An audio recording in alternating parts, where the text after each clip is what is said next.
utmost. Yeah. Okay. The utmost its avowed and secret enemies could hope to achieve was to retard its growth and obscure momentarily its purpose. What they actually accomplished was to purge and purify its life, to stir it to still greater depths, to galvanize its soul, to prune its institutions, and cement its unity. A schism, a permanent cleavage in the vast body of its adherents they could never create. Keep Dear reading. friends, yeah, let's stop there. Dear friends, uh, he's talking about two groups. He's talking about, what he's really talking about here are covenant breakers, people who have inside of the faith wanted to break the faith apart and form their own little group. And what he's saying is, first of all, none of them have ever been successful. And they always have a purifying effect. Every time we've had covenant breaking, people have left the faith, and they were usually the faint-hearted.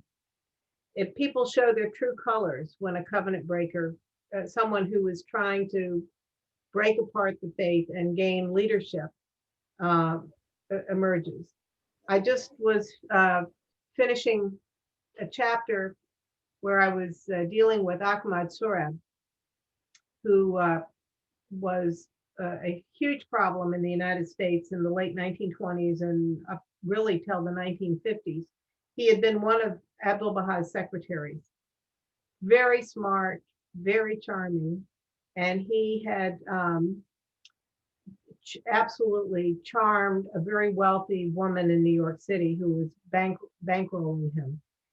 And through it with her money, because he's a very good public speaker in addition, he was holding big programs in New York City at the Metropolitan Opera House and major hotels and so forth. And he had as guest speakers people like Albert Einstein, Helen Keller was there, and he attracted all, symphony orchestras they had.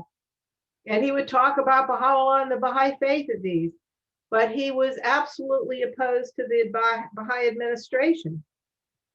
And it all ended up going poof. Despite the money, despite the crowds, he wasn't able to split the Baha'i faith and get a following.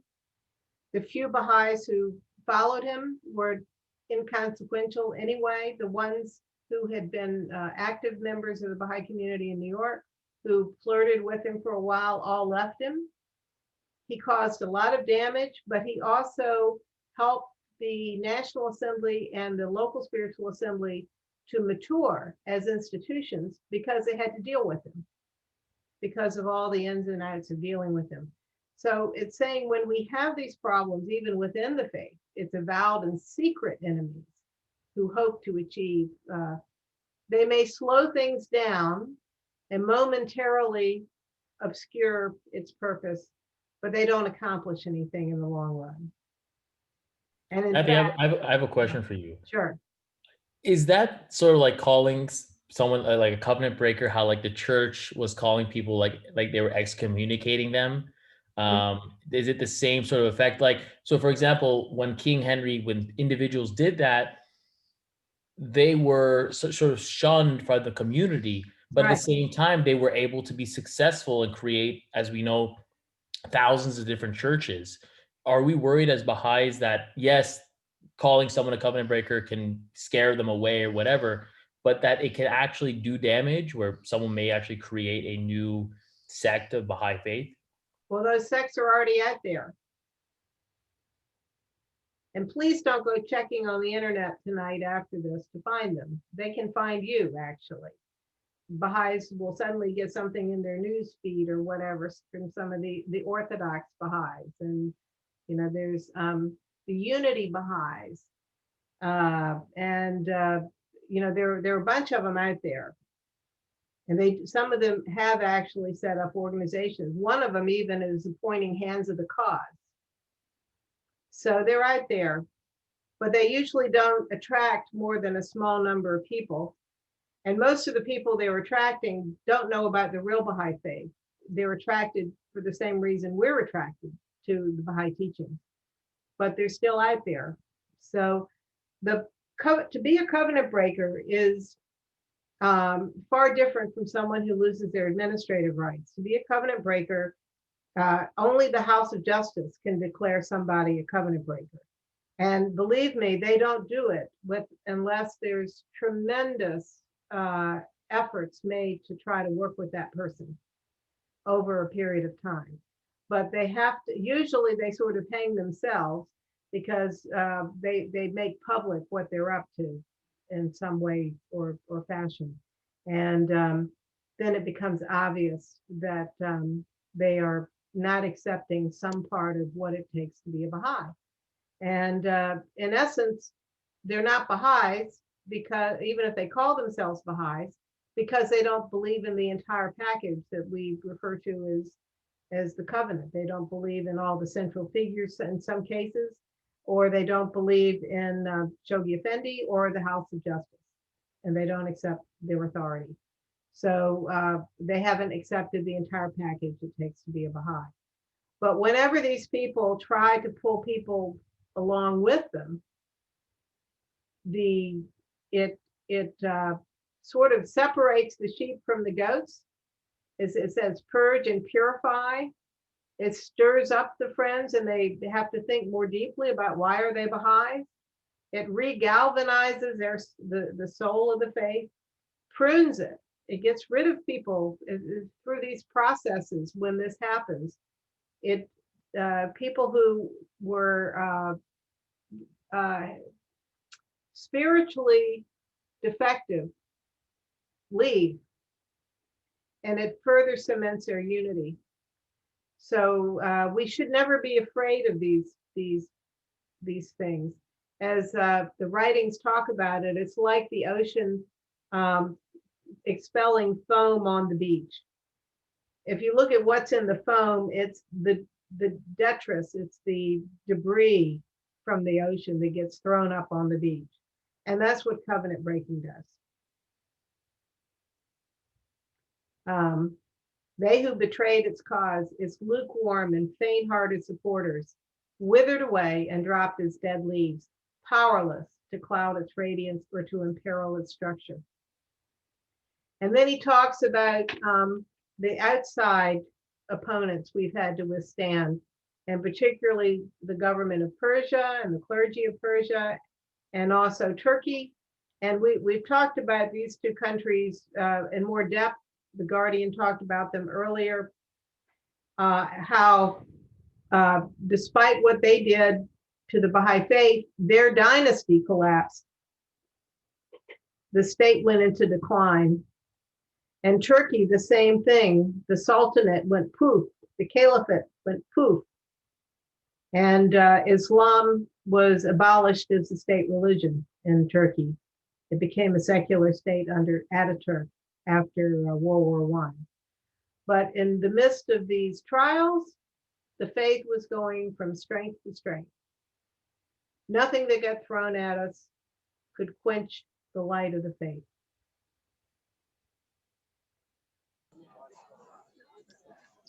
So Sarush, can you read the next paragraph, please? Ceasing to designate.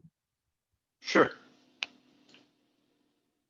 Ceasing to designate to itself a movement, a fellowship, and the like, designations that did grave injustice to its ever-unfolding system, dissociating itself from such appellations as Babi sect, Asiatic cult, and offshoot of Shia Islam, with which the ignorant and the malicious were wont to describe it, refusing to be labeled as a mere philosophy of life, or as an eclectic code of ethical conduct, or even as a new religion.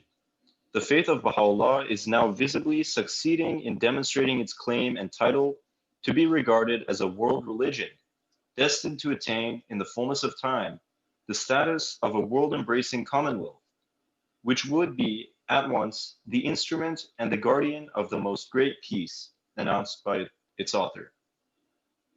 Far from wishing to add to the number of the religious systems whose conflicting loyalties have for so many generations disturbed the peace of mankind, this faith is instilling into each of its adherents a new love for and a genuine appreciation of the unity underlying the various religions represented within its pale.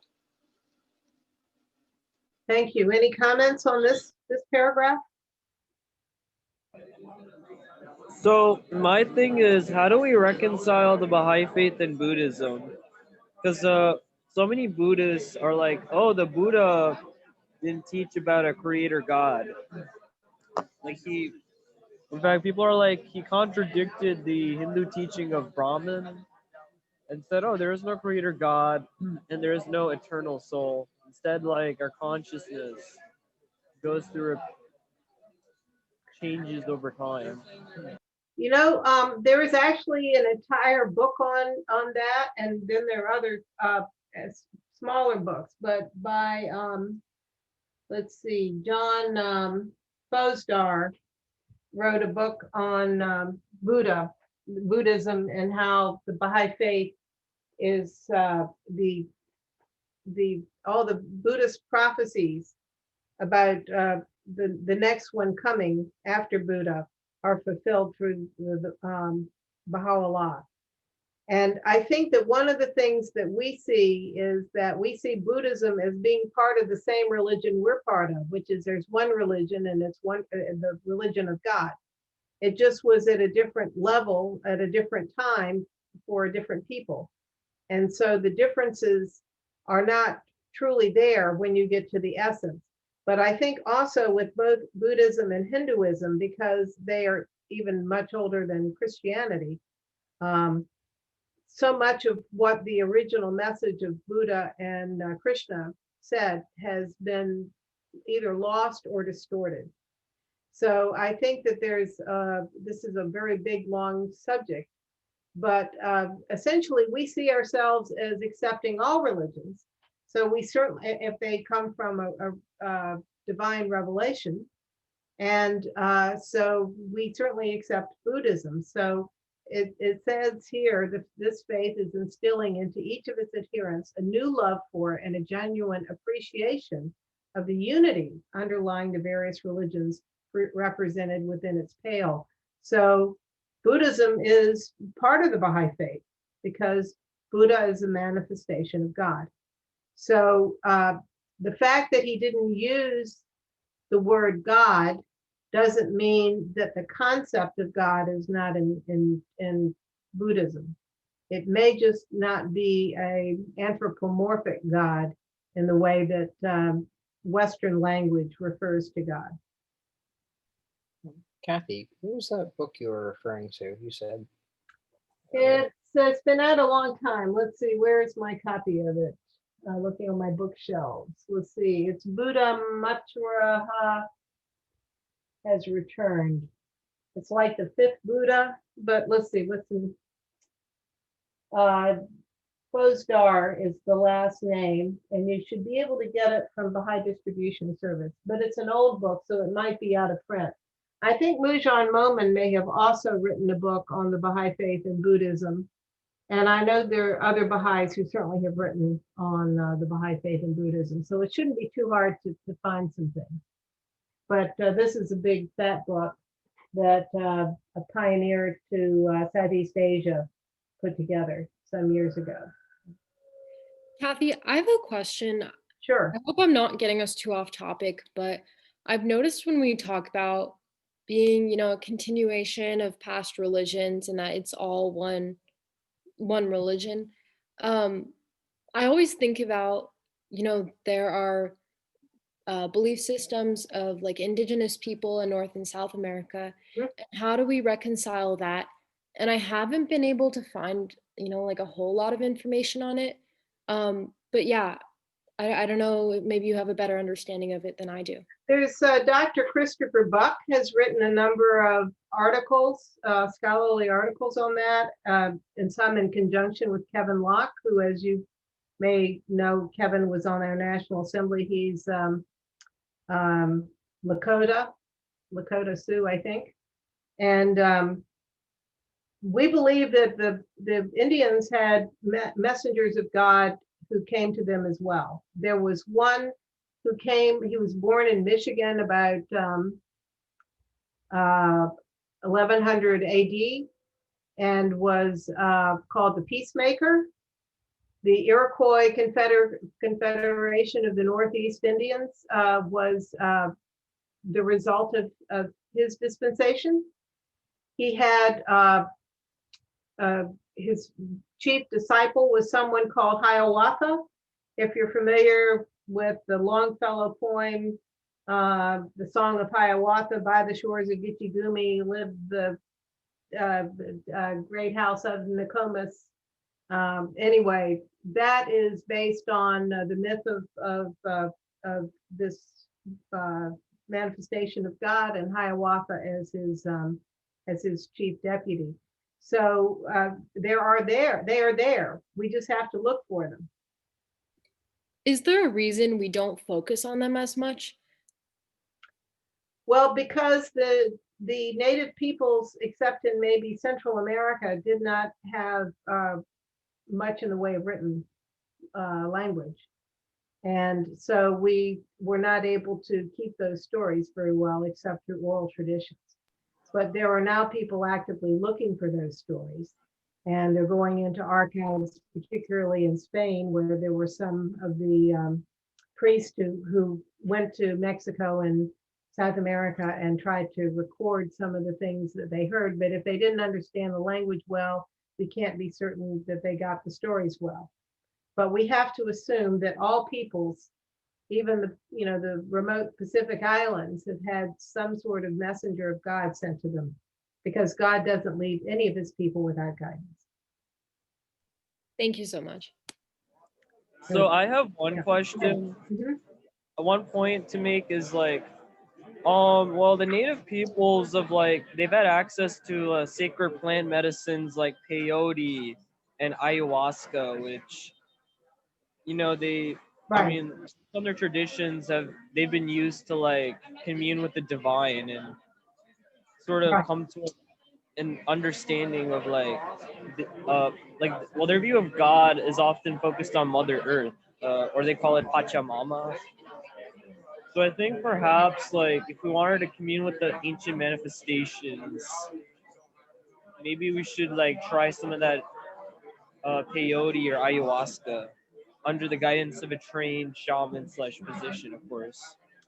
Well, there are lots of things that can be done, but Bahá'u'lláh says don't go there. That if you want to develop your spirituality, you don't use mind-altering substances.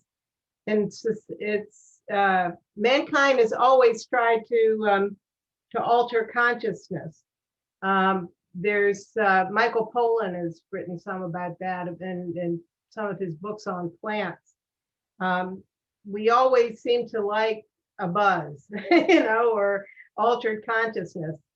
But Bahá'u'lláh says, now you get that by prayer and meditation. You get that through service.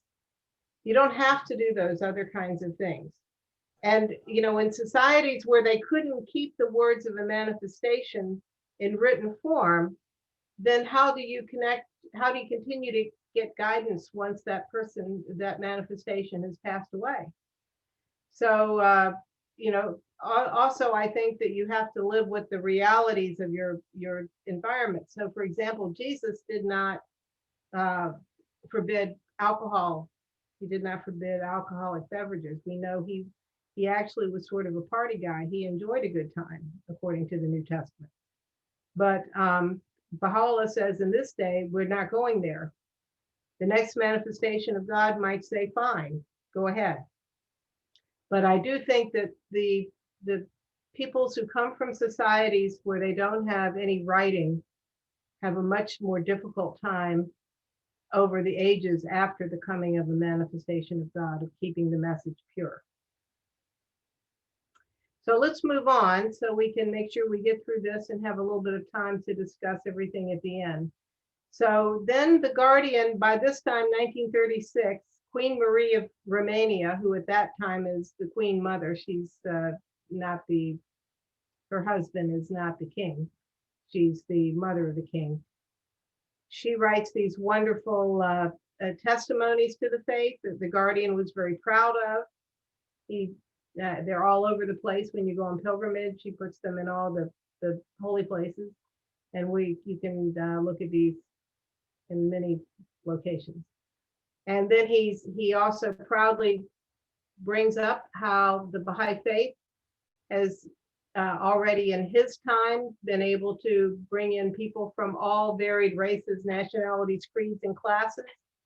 It has changed the hearts of its adherents, burned away their prejudices, and made them into new people.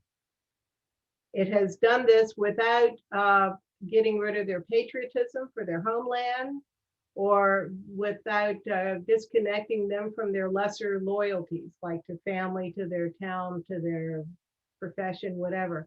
And instead, it has given them a wider loyalty, and that as Baha'is, we are lovers of mankind. We are the well-wishers of everyone. And by understanding the divine origin of their respective religions, we can now visualize the underlying purpose of those religions. In other words, as a Baha'i, I understand Christianity better than I did when I was a Christian. I know its merits, its purpose. I recognize where it fits in with Judaism, with Islam, how they all fit together as a whole. This universal, this transcending love, which the followers of the Baha'i faith feel for their fellow men, of whatever race, creed, class, or nation, is neither mysterious, nor can it be said to have been artificially stimulated. It is spontaneous and genuine. So let's see. Imam, can you get the next paragraph, please? Of such men and women, it may be truly said that to them every foreign land is a fatherland, and every fatherland a foreign land. For their citizenship, it must be remembered, is in the kingdom of Baha'u'lláh. Though willing to share to the utmost the temporal benefits and the fleeting joys which this earthly life can confer, though eager to participate in whatever activity that conduces to the richness, the happiness, and the peace of that life, they can at no time forget that it constitutes no more than transient, a very brief stage of their existence. That they who live it are but pilgrims and wayfarers, whose goal is the celestial city, and whose home the country of never failing joy and brightness. So what is he saying in this paragraph?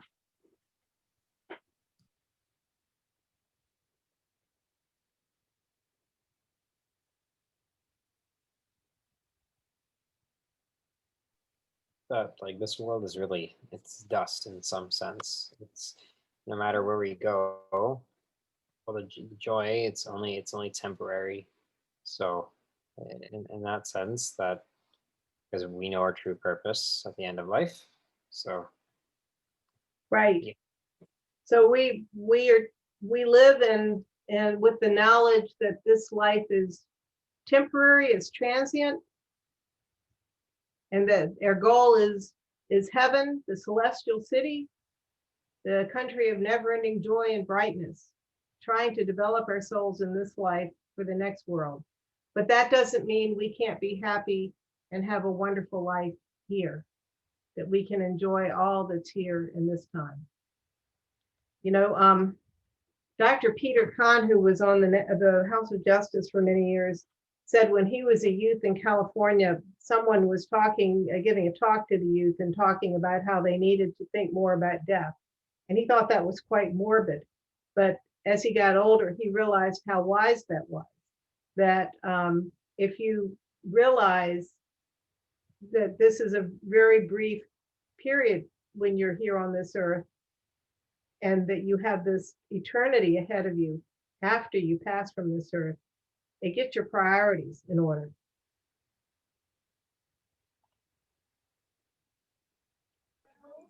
So can I say something? Sure. I guess can we, but I noticed that a lot of people seem to be COVID intoxicated right now in the sense that there's so much fear and panic and down society.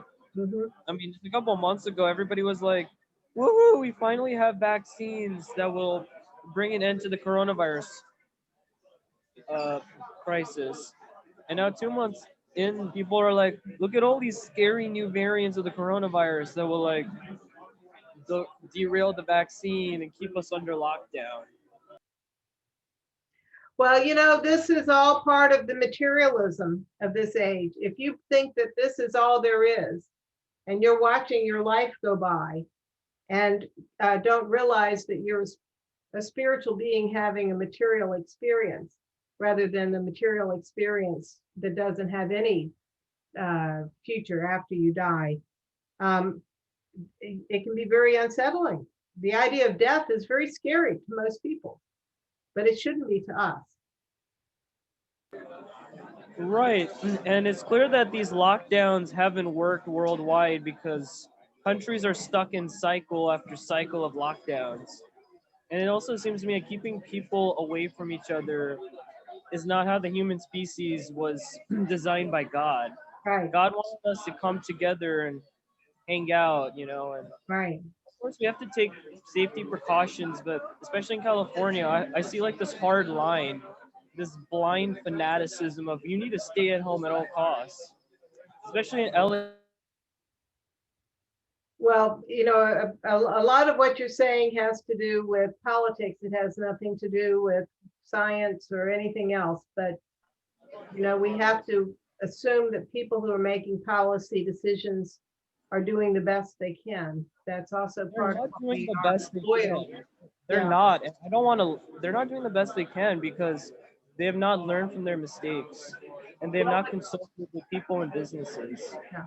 Excuse me for intervening, but this kind of brings us to your comments bring us to the next paragraph, which says we are, as Baha'is, loyal to our respective governments. And we're very interested in what's going on with them, but we're anxious to share what promotes their best interest. And we believe that God has raised us above the storms, divisions, controversies of the political era. So this is one of the storms, divisions, and controversies of the political arena. And we have to just be loyal to the government, even if we disagree with it. We have to be loyal to it. We have to But be what if the non-political. government? Yeah. What if we are in a democratic society where our leaders are infected with the same type of fanaticism on COVID that, in fact, the same type of fanaticism that causes the mullahs of Iran to persecute our fellow Baha'i brethren so intensely? Well, The same, the short answer to that is we if are the loyal. leader- We are always loyal to a government up until the point where they make us recant our faith. That's the only thing we are not loyal to. Even the Baha'is in Nazi Germany were told by Shoghi Effendi that they still had to be obedient citizens up until the point where they had to recant their faith. They also, if they were soldiers in the German army, were told that you can't be forced, you have that it's better to be killed than to kill. And so the government might put a gun in your hand, but you might not pull the trigger as a Baha'i. So, we don't help anything by trying to tell everybody that the government's wrong. We may firmly believe that, but as Baha'is, we have to stay above that because we have another job to do. We can't fix stupid decisions made by politicians. But in the meantime, we can be building up something positive. And that's what the Guardian is saying here. But what if the politicians are getting in the way of the New World Order? They can't because they're going against God. So they might seem to be winning for a time, but they're ultimately not going to win because if what they're doing is wrong, it's going to collapse. That's what's going to happen. It's going to collapse. So we have to be above it all and know that God is in control, not the politicians. And we know that it has to collapse in order for the new things to have room. So in order for the new world order to take its place, the old world order has to collapse. And making silly decisions is part of how the old world order collapses. So thank you for that. And I'm going to move us on, if you don't mind, so we can finish and have some more discussion. Sorry for the question. Sorry for No, my no, temper. no. I'm glad you asked questions. Yeah. I'm I don't also, want to. yeah, go ahead. Anyway, I'm just also looking at the time here. So here's some quotes you're familiar with. It's not for him who loveth his own country, but rather for him who loveth the whole world. The earth is but one country and mankind its citizens. And he's reminding us that we have to be world citizens, not just Americans. Let's see. Then he goes on to talk about their faith is we are unidenominational, non-sectarian, wholly divorced from every ecclesiastical system. We don't have clergy. We don't have the kind of creeds, traditions, and limitations that come with all those that other faiths have. To some of the principles and ideals animating political and ecclesiastical institutions, every conscientious follower of Baha'u'lláh can no doubt readily subscribe. With none of these principles, however, can he identify himself, nor can he be unreservedly endorse the creeds, principles, and programs on which they are based. So what he's saying in that last sentence is, yes, the Presbyterians may have some wonderful ideas that we share with them. The Catholics, the Buddhists, all of these other groups, political parties might have ideas we share with them, but we don't agree with them on everything. There is no program that is 100% what is in the Baha'i faith except the Baha'i faith.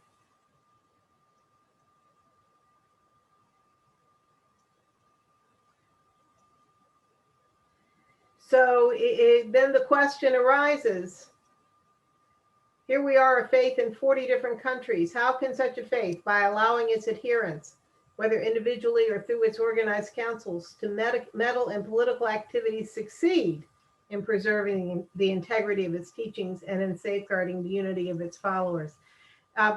Again, this is to bring up Nazi Germany.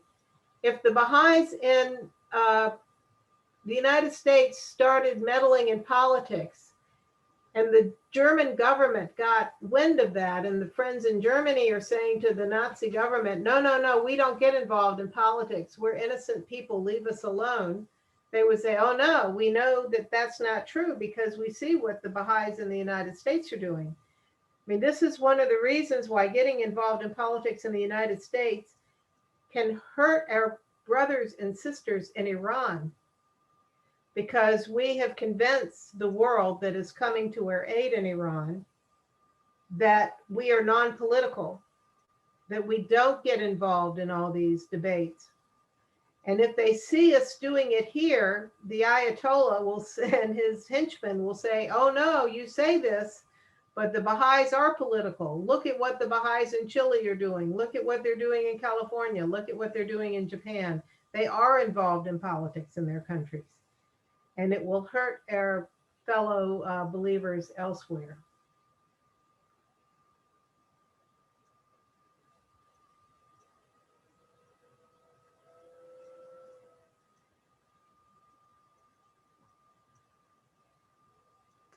So now he's coming to something really important, which it would be easy for you to miss when you read through this letter. So let me explain what the next two paragraphs are about. These directing and regulating principles of Baha'i belief and the upholders of the cause of Baha'u'lláh feel bound, as their administrative order expands and consolidates itself, to assert and vigilantly apply. The exigencies of a slowly crystallizing faith impose upon them a duty which they cannot shirk, a responsibility they cannot evade. Now, what's he talking about there? In the previous year, in 1935, Shoghi Effendi, for the first time, told the believers in the West that they had to start obeying Baha'i laws. Not all of the laws in the Agdas, but some of them. So they weren't supposed to drink alcohol anymore. They were supposed to have Baha'i weddings. They didn't even know what a Baha'i wedding was until the 1930s, what the requirements were. They were supposed to use a Baha'i funeral service and so forth. So he's saying that these directing and regulating principles of Baha'i belief, the upholders of the cause of Baha'u'lláh feel bound. So the upholders of the cause are the people in the administrative order. As their administrative order expands and consolidates itself, have to start asserting these principles and applying them. And that the institutions of the faith have now imposed, because of the changing times and this new crystallization of understanding of what our faith requires, has imposed upon the assemblies a duty which they cannot shirk, a responsibility they cannot evade, nor are they unmindful of the imperative necessity of upholding and of executing the laws as distinguished from the principles ordained by Baha'u'lláh, both of which constitute the warp and woof of the institutions upon which the structure of his world order must ultimately rest. He's saying that for the first time, local and national spiritual assemblies are being called upon to uphold and execute the Baha'i laws as distinguished from the principles. So the mankind is one, equality of men and women. We certainly promote those things, but upholding and executing the laws is something quite different. And now they have a responsibility to do it as of 1936. And he then goes on in this paragraph to say that it's not just a matter of sanctioning someone who screws up. It's the institutions have a duty to educate, demonstrate the usefulness and efficacy of these laws, how these laws will make people's lives better, to carry out and apply them, to safeguard their integrity, to grasp their implications, facilitate their propagation in Baha'i communities in the East and recently in the West. So they have to do whatever it takes to carry this out. And then he goes on to say in the last part of this paragraph that in the East, in countries like Iran, Iraq, and so forth, where marriage, divorce, and burial are all carried out by religious communities under their, like the Sharia courts and the Jewish courts, the Sanhedrin, and so forth. The religious courts are responsible for marriage, divorce, burial, and often inheritance. And he says that in communities like that, that the Baha'i faith should be able to have Baha'i courts to carry out those same functions that other faiths do when there's no civil law to do it. For example, the state of Israel, all divorces are done by religion. So Baha'is can't get divorced in Israel right now. They have to leave the country if they need a divorce. Marriages are the same way, but we can do marriages in Israel. So then he gives some of the things that have been achieved in the Baha'i faith by 1936. The first of all is the house of worship is now a full building, and they're getting ready to consecrate it. We are getting more and more administrative headquarters in the countries in the Western Hemisphere. We have come up with the legal documents to incorporate the national and local assemblies. We are starting to have more and more resources, material as well as cultural, and endowments. And an endowment is, it's like you have a piece of land or a building or something that has value. It's that can be sold to help the faith.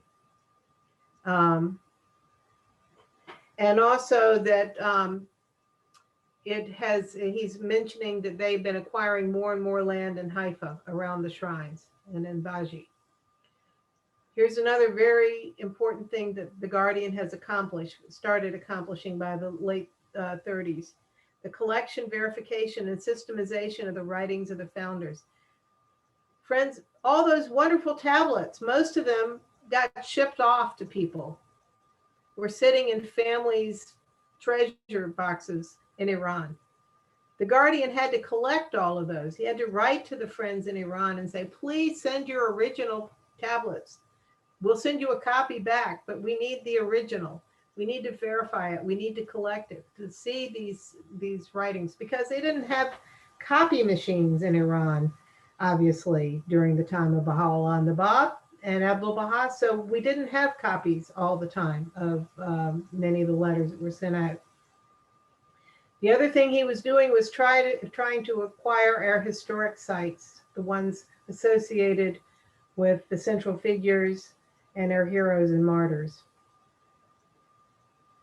We've been gradually establishing educational, cultural, and humanitarian institutions.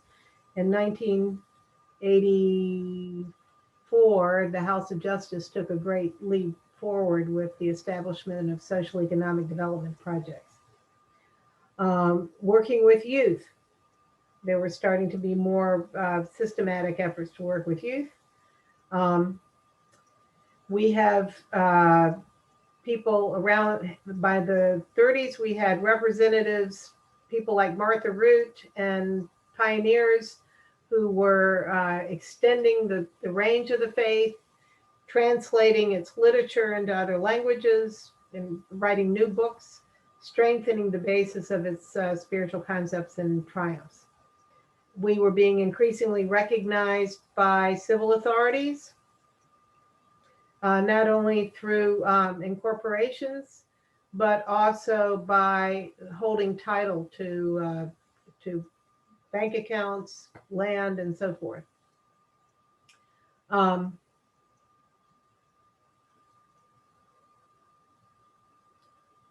And in the state of Israel, they were getting official recognition under the British, which was keeping our edifices and shrines and so forth safeguarded.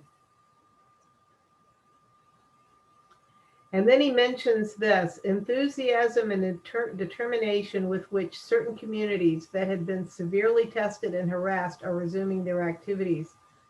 So places like Iran, Egypt, Iraq, where the communities had been persecuted, places like New York City, where they had to deal with Sohrab and his New History Society, they passed those tests and resumed their activities. And then by the late 30s, we are starting to get people like Queen Marie, other statesmen, princes, scholars who were starting to make positive statements extolling the faith and its many virtues. So he's given us this broad picture of how the faith is marching forward in the late 1930s. And saying that the kings and rulers, the people who are responsible for the earth, governing the earth, would do well to look at the faith because they could learn from it.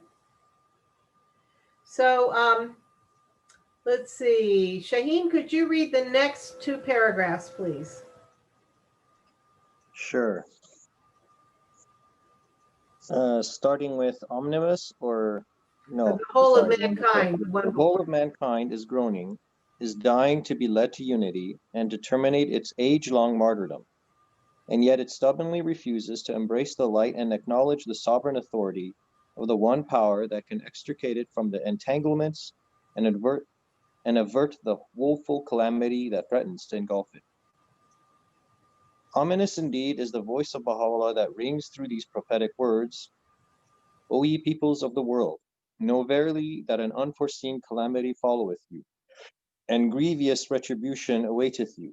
Think not that which ye have committed hath been effaced in my sight. And again, we have a fixed time for you, O people. If ye fail at the appointed hour to turn towards God, he verily will lay violent hold on you, and will cause grievous afflictions to assail you from every direction. How severe indeed is the chastisement with which your Lord will then chastise you. That sounds like fun, right? Any thoughts? And then let's, yeah. Mankind should stop hurting itself, stop hitting itself. Right. Although honestly, it seems to me that what if like it's not just the faith itself, but other groups that are moving in the same direction that we are, Mhm. even if they've never heard of the faith until like some random Baha'i goes out there and like tells these free souls, the Burning Man community, the RB community, Black Lives Matter, the hippies, the Quakers, etc. about. You're coming in and out. We lost you. Well, just as like I've noticed in like throughout, it seems like especially in the 20th century, there's been a trend towards decentralization and people power, Mm-hmm. and it seems like it's not just the formal faith itself that is like leading the new way forward, but also like other groups, especially the spiritual but not religious crowd, is also embracing Baha'i-like principles, even if like their morality and their laws are different and often contrived.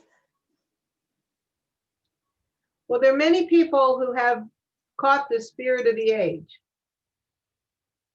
Who, Baha'u'lláh, when it's like when a manifestation of God comes, a whole spiritual energy goes into the world, and all of a sudden, it's like the expression, it's an idea whose time has come. So even though it was because of the coming of the Bab and Baha'u'lláh that, for example, the equality of men and women became the idea whose time has come. So even though it really originates with their coming, many, many other people who are not Baha'is have never heard about Baha'u'lláh or the Bab or Tahirih have been caught up in that same spirit. And that's wonderful. That's wonderful. And they're in their own way, those who are caught up in that same understanding are moving mankind forward. But the point we have is we have the total package and they don't. They can help and we want them to help, but it takes the total package of what Baha'u'lláh has to say, and his approach to healing mankind is the only thing that's going to make it really work. So we have to keep trying and getting those messages out there. And there have been many attempts, and there continue to be attempts to reach people of authority with the Baha'i ideas. But ultimately, Baha'u'lláh has made it clear that mankind sometimes has to be shaken. Abdul Baha, when he was in Paris, talked about how spiritually dead Paris was. And he said, when you go to wake somebody up, some people you just have to nudge them a little bit, and then some you have to shake them, and some you have to violently shake, some you have to hit with a stick. But he said some people it takes a cannon to wake them up.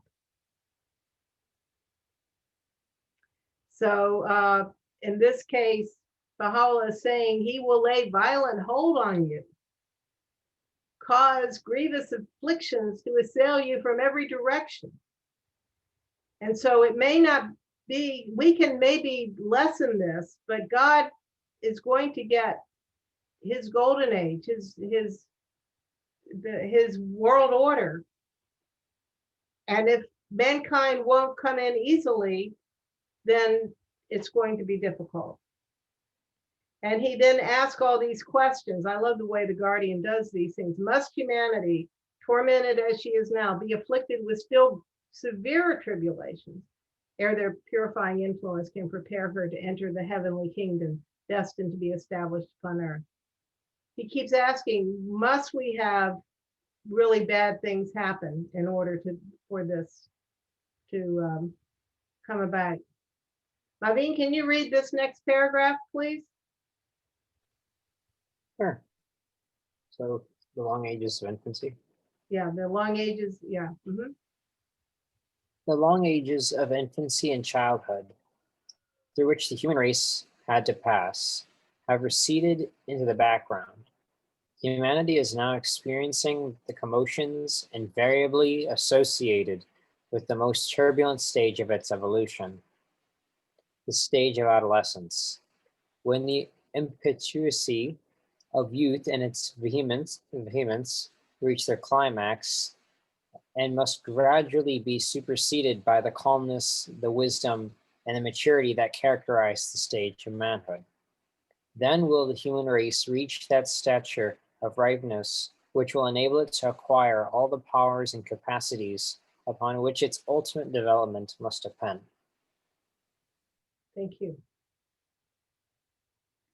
So when we see politicians trying to deal with the pandemic in ways that seem to be contrary to science and even stupid, this is the impetuosity of youth. This is because we are in a turbulent stage when the institutions are not making mature choices. But he says we're about to move into a stage when we will acquire the powers and capacities as a species to develop to the golden age. So we shouldn't be surprised when we see bad and stupid things happening at this time, because we're in mankind's adolescence. And then he goes on to talk about this unification of mankind is the hallmark of the stage which human society is now approaching. We've already had unity of family, tribe, city, state, and nation have been successively attempted, fully established. World unity is now the next goal toward which a harassed humanity is striving. Nation building has come to an end. So he's giving us the picture of history. You know, when we were wandering the savannas, we were learning to have families. Then we had tribes. Then we had the city state under people like Abraham, the nation under Muhammad. And now we are coming together as a world. Nation building has come to an end.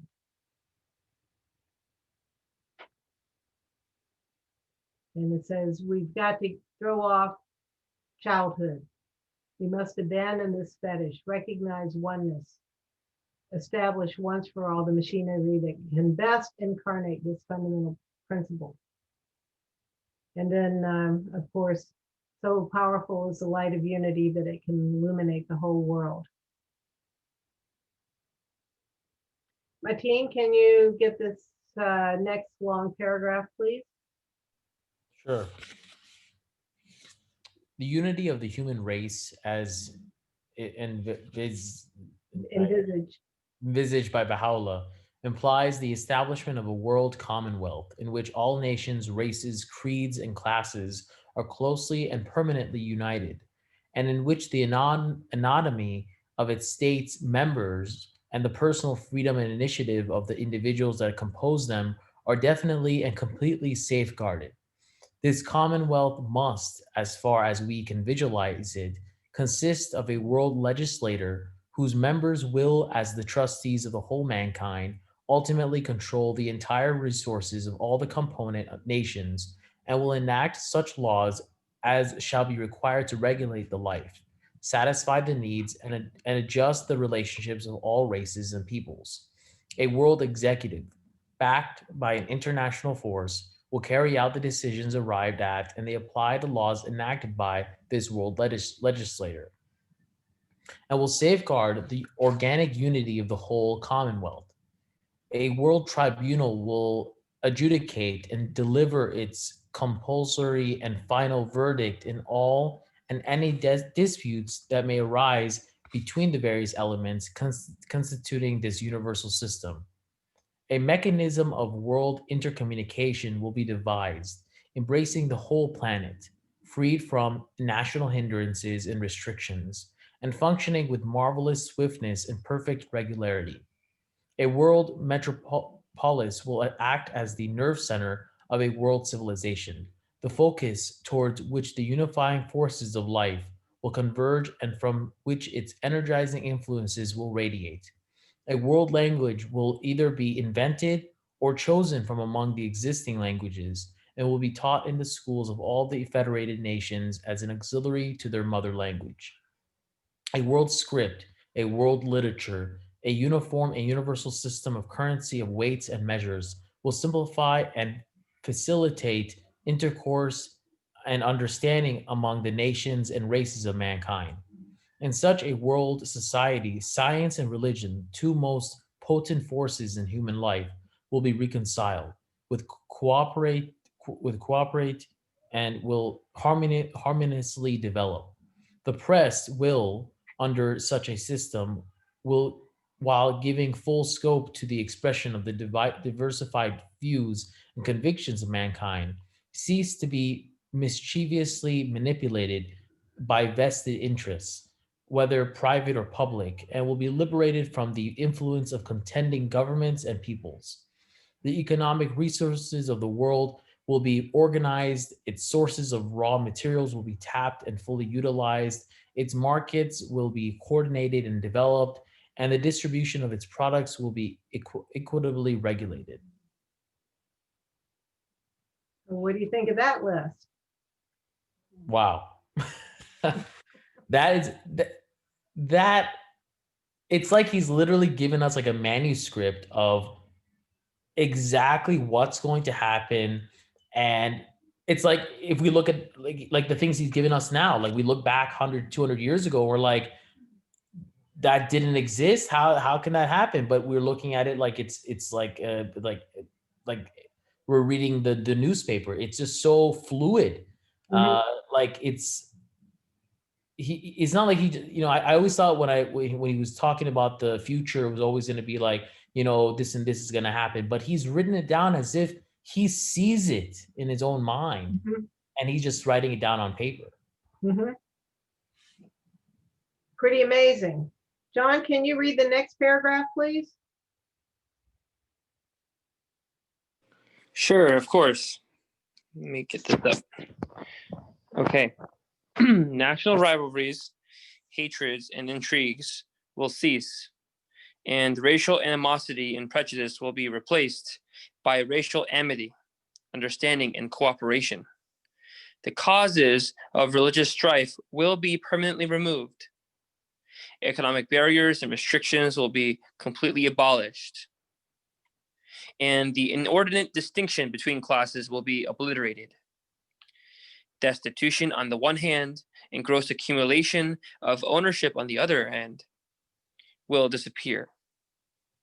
The enormous energy dissipated and wasted on war, whether economic or political, will be consecrated to such ends as will extend the range of human inventions and technical development, to the increase of the productivity of mankind, to the extermination of disease, to the extension of scientific research, to the rising of the standard of physical health, to the sharpening and refinement of the human brain, to the exploitation of the unused and unsuspected resources of the planet, to the prolongation of human life, to the furtherance of any other agency that can stimulate the intellectual, the moral, and spiritual life of the entire human race.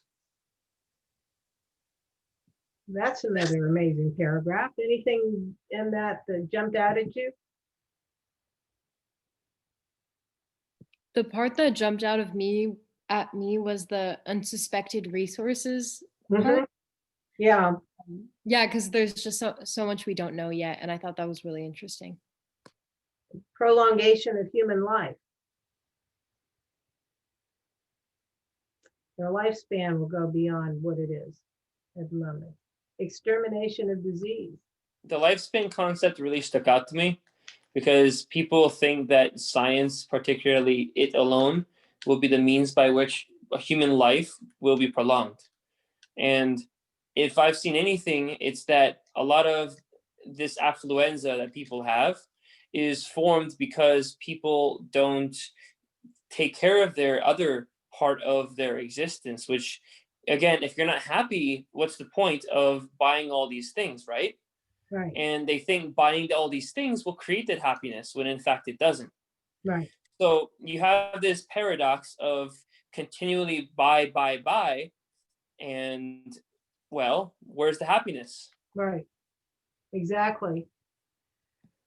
So we won't be looking to try to all have homes like Biltmore because we're not going to, or Mar-a-Lago because we're not going to have this great disparity and of wealth and poverty. There won't be people who are destitute, and there won't be people who have huge amounts of wealth. No war. A world federation ruling the whole earth and exercising unchallengeable authority over its unimaginably vast resources, blending and embodying the ideals of both the East and the West, liberated from the curse of war and its miseries, bent on the exploitation of all the available sources of energy on the surface of the planet, a system in which force is made the servant of justice, whose life is sustained by its universal recognition of one God and by its allegiance to one common revelation. Such is the goal towards which humanity, impelled by the unifying forces of life, is moving. Kathy, I have a question.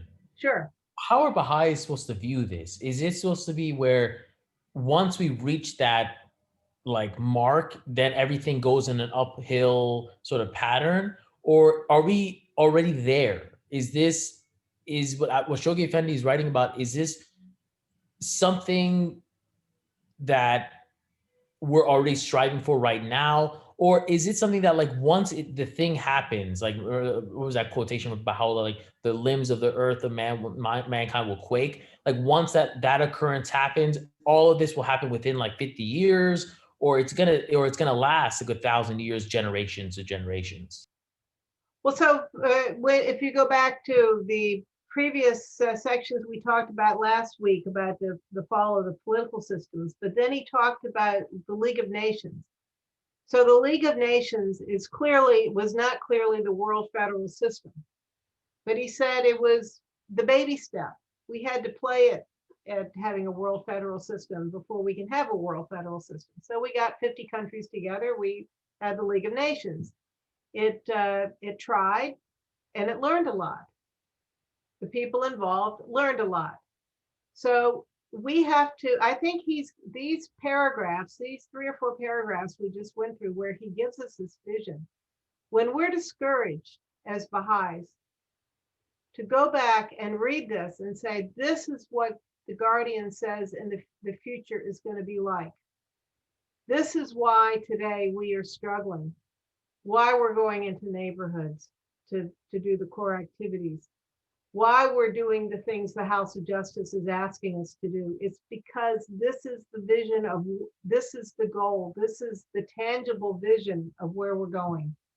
And we can't get discouraged. He says that there's a power, that this is God's plan. We're going to have the forces of the Supreme Concourse helping us, but we have to have the vision. And when we get discouraged, go back and reread this. When you pick up tomorrow's newspaper and you see all the garbage going on in the world, reread these 4 paragraphs, and that's the world that we're trying to live in. It won't happen in my lifetime. My grandsons will probably only see some of these things come into existence, but hopefully their grandchildren will start living in a world that looks a lot closer to this than what we're in right now. So, we're still probably another 150 years away from this, but we're the ones who have to help put it in place, to lay the cornerstones, to lay the foundations. The people who work on a cathedral who put in the foundation, what are they building with? They're building with rubble and stones that are not finely carved. It's the ones who later get to put the stained glass windows in and the fine carvings to get to see the beauty of it. We won't be able to see the beauty of it. But if we are not the ones putting in the foundation stones, then it's never going to happen.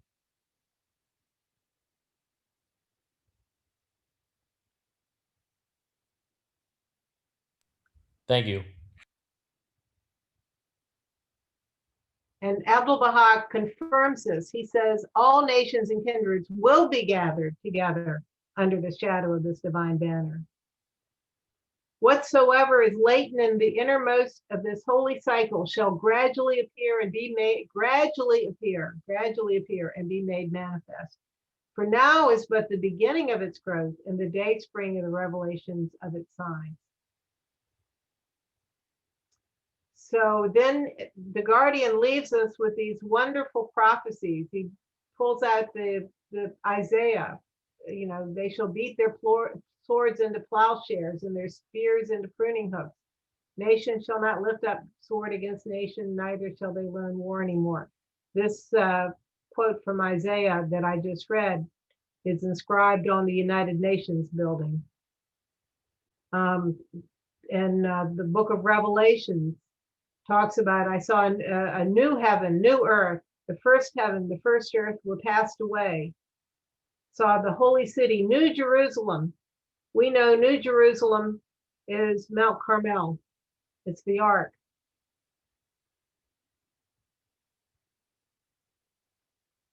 So let's see, Shaheen, can you read the last two paragraphs, please?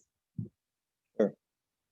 Who can doubt that such consummation, the coming of age of the human race, must signalize in its turn the inauguration of a world civilization such as no mortal eye hath ever beheld or human mind conceived? Who is it that can imagine the lofty standard which such a civilization, as it unfolds itself, is destined to attain? Who can measure the heights to which human intelligence, liberated from its shackles, will soar? Who can visualize the realms which the human spirit, vitalized by the outpouring light of Bahá'u'lláh, shining in the plenitude of its glory, will discover? What more fitting conclusion to this theme than these words of Bahá'u'lláh, written in anticipation of the golden age of his faith, the age in which the face of the earth, from pole to pole, will mirror the ineffable splendors of the Abha paradise. This is the day whereon naught can be seen except the splendors of the light that shineth from the face of thy Lord, the gracious, the most bountiful. Verily, we have caused every soul to expire by virtue of our irresistible and all-subduing sovereignty. We have then called into being a new creation, as a token of our grace unto men. I am verily the all-bountiful, the ancient of days. This is the day whereon the unseen world crieth out, great is thy blessedness, O earth, for thou hast been made the footstool of thy God, and been chosen as the seat of his mighty throne. The realm of glory exclaimeth, would that my life could be sacrificed for thee, for he who is the beloved of the all-merciful hath established his sovereignty upon thee, through the power of his name, that hath been promised unto all things, whether of the past or the future, or of the future. Signed, Shopi, Haifa, Palestine, March 11, 1936. 10 days before Nowruz. Yep.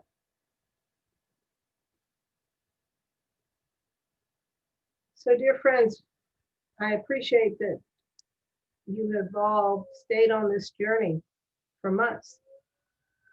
And I'd like to take a few minutes and see, now that you have been through these amazing letters of Shoghi Effendi, and remember the first one was 10 pages long, this was 40 pages, this last one. So you see, as Rahia Khanum said in the 1930s, he sort of got his stride as a writer.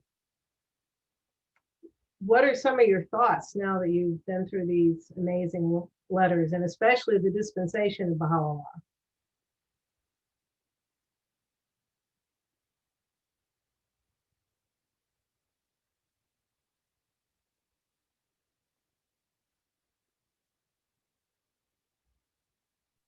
Can you please repeat the question?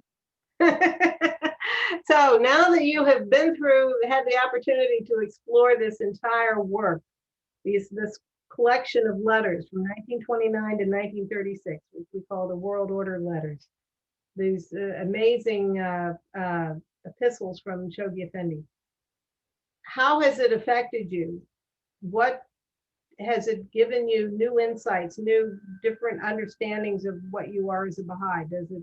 What has been your response to this this book? So, something that really struck me was, I remember in our first weeks, we were talking about US, and then it comes up in the writings about how, you know, they just received the laws or they just received the books, and that this actually wasn't that long ago historically. So it's really crazy to think about how much has changed in such a short time. And it might seem like we have a long way to go to reach, you know, what's being described here. But I think it gives us hope, and it shows, you know, we can do it, but we have to keep looking at it. Thank you for that, Katia. Yeah, it's hard to remember how close in time we are. I mean, I knew people who talked to people who saw Bahá'u'lláh, you know. And now we have the House of Justice, and the House of Justice has been around for more than 50 years, 60 years almost. I think this book really has shown me that, you know, Baha'u'llah, anyone that wants to, you know, argue the fact that Baha'u'llah is just this wise man, really needs to read this book, you know, that Shoghi Effendi has presented us, because, you know, from where, you know, from where we've gotten from Iran to the Middle East to this faith being sent second most widespread religion of the world, and how it was started in the U.S. I mean, before even phones and, you know, as you said, printers and all this stuff, was able to get this far, and this much good and this much change. It's unbelievable that anyone can argue and say that no, God didn't play a role. No, because Shoghi Effendi would have not been able to do any of this stuff. No average human being can do this in the lifespan that Shoghi Effendi did. And just reading this book just shows the power of God, shows the power of Baha'u'llah. And really, if you stay on the course, what it can do for you. Thank you. Anyone else want to share? Shaheen?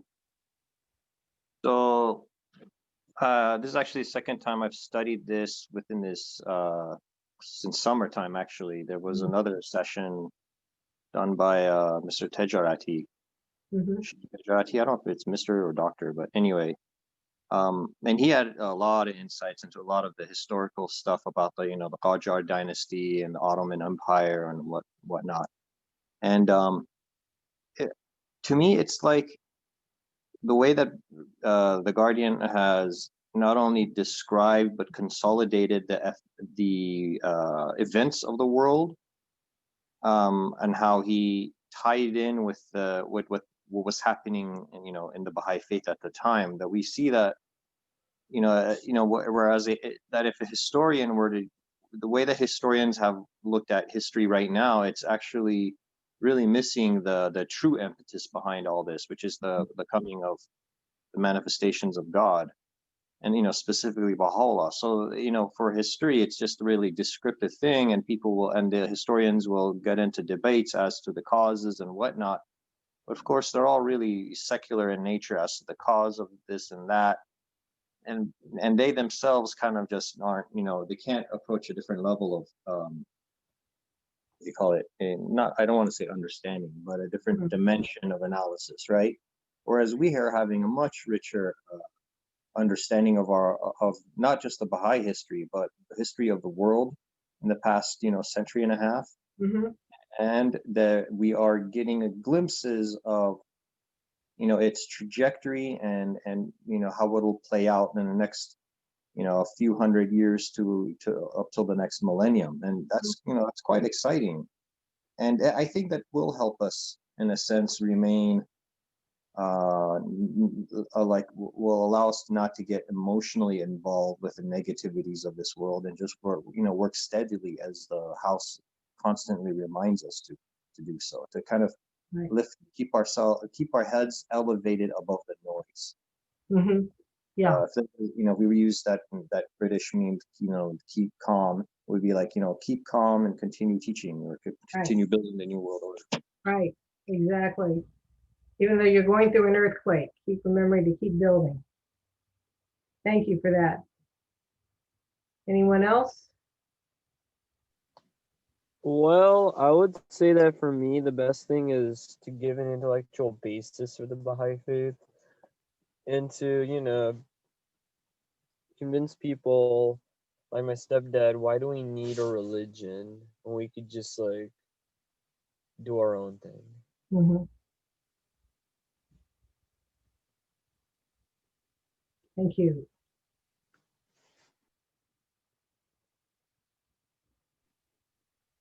I think briefly on what someone else has said, but it's amazing how far the faith has come since in such a short period of time.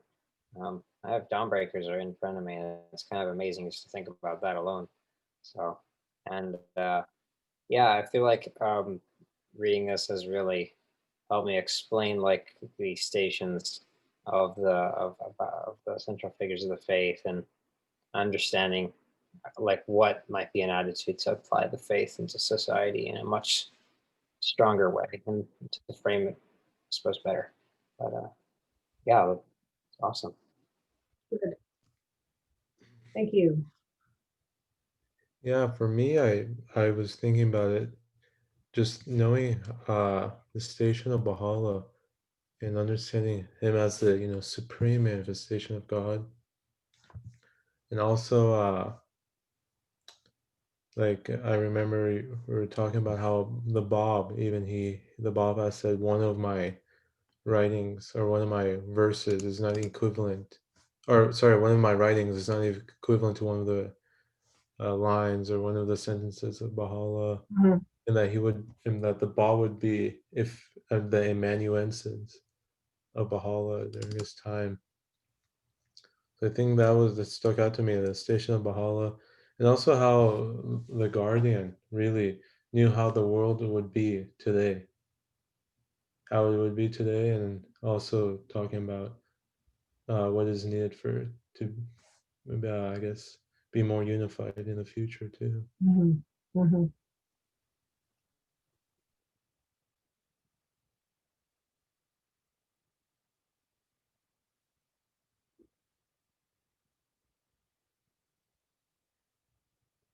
Well, it's been a real pleasure for me to do this with you folks, because you're all very serious about studying the Guardian's writings.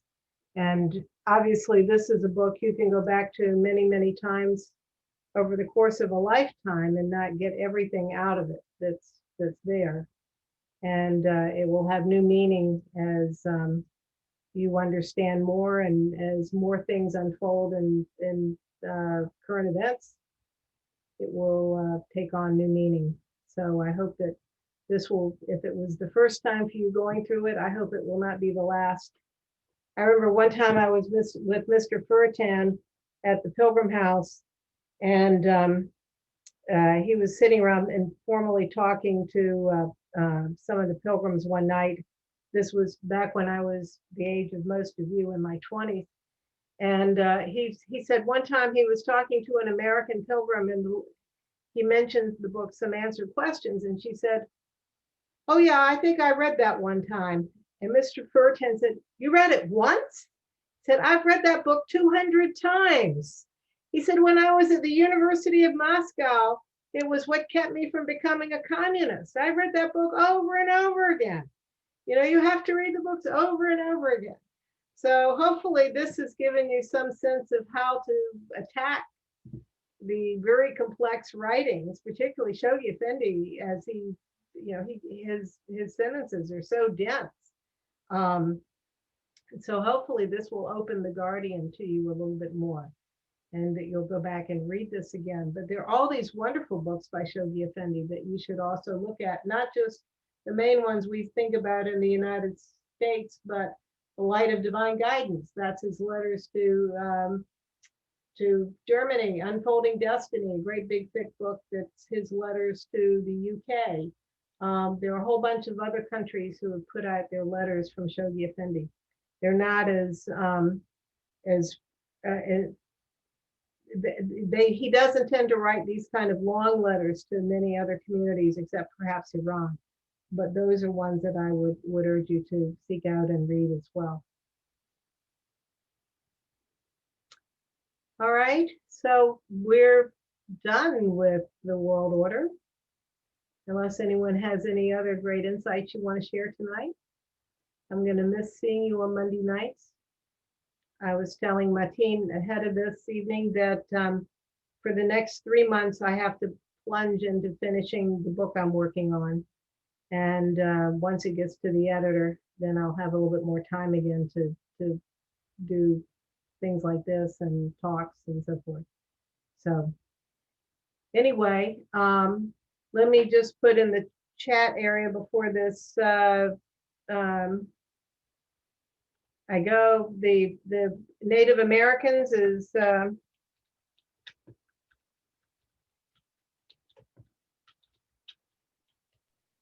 Dr. Christopher Buck. He's written a lot of articles for Baha'i. I don't know whether it's Baha'i blog or BahaiTeachings.org, but he's written some shorter articles on that you can see, and then he's got books. And then I think it's either, is it John Fosdar or one of the,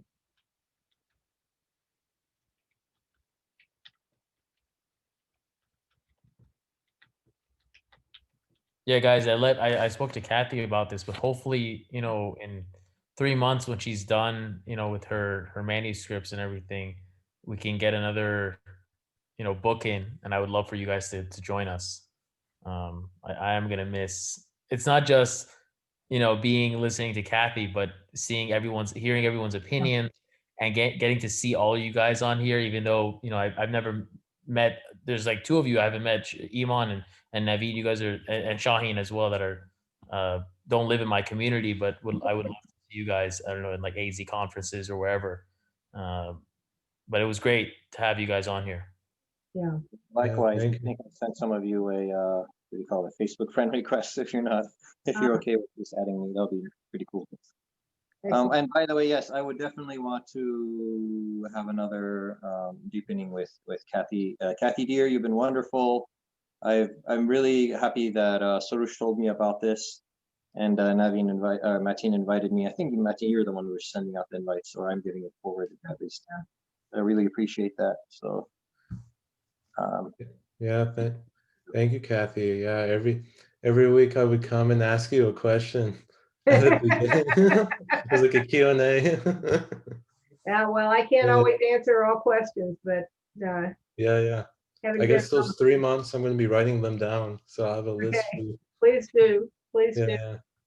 I was thinking maybe the Promise Day is come or something like that. Maybe in the interim, you guys can do Advent of Divine Justice, but Yeah. which people many times study that. But Promise Day has come, and then there's some letters in the 1950s, but they're not as weighty after Promise Day has come. So, or they move on to other kinds of topics. So anyway, but we'll see.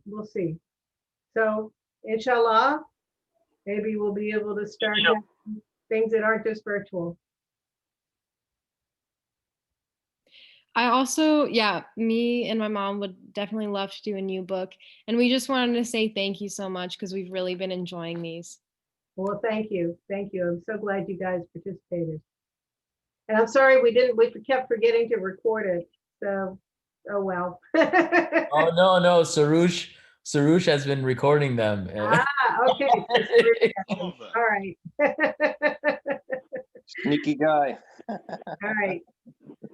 Okay, so well, thank you, and have a wonderful till we meet again, and hopefully that will be not too long off. We'll see. I've got to get Horasali finished into the editors. By the way, I have an article coming out on the Baha'i World's website sometime in the near future. So you can also see that by the Baha'i Peace Program. So, okay, well, have a Thanks, good evening. Thank you, Kathy.